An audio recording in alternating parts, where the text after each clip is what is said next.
You know, several years ago, I was in New York City autographing the first book that I had written. And while sitting there autographing books, a demented black woman came up.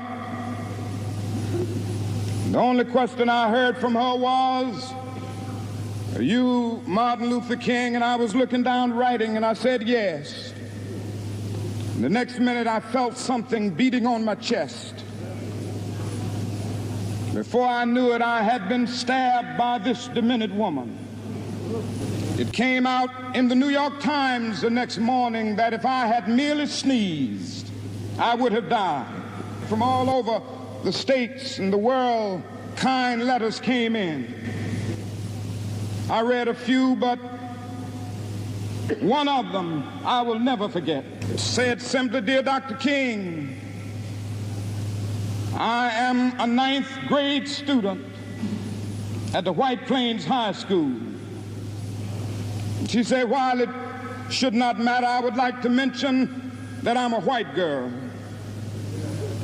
I read in the paper of your misfortune and of your suffering. And I read that if you had sneezed, you would have died. And I'm simply writing you to say that I'm so happy that you didn't sneeze." And I want to say tonight,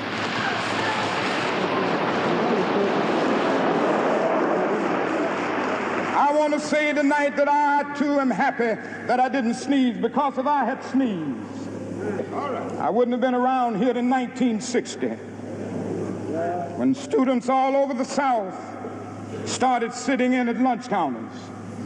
And I knew that as they were sitting in, they were really standing up for the best in the American dream and taking the whole nation back to those great wells of democracy which were dug deep by the founding fathers in the Declaration of Independence and the Constitution. If I had sneezed, I wouldn't have been around here in 1961 when we decided to take a ride for freedom and ended segregation in interstate travel.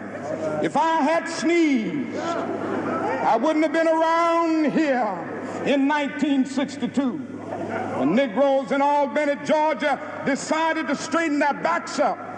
And whenever men and women straighten their backs up, they are going somewhere, because a man can't ride your back unless it is bent. If I had sneezed,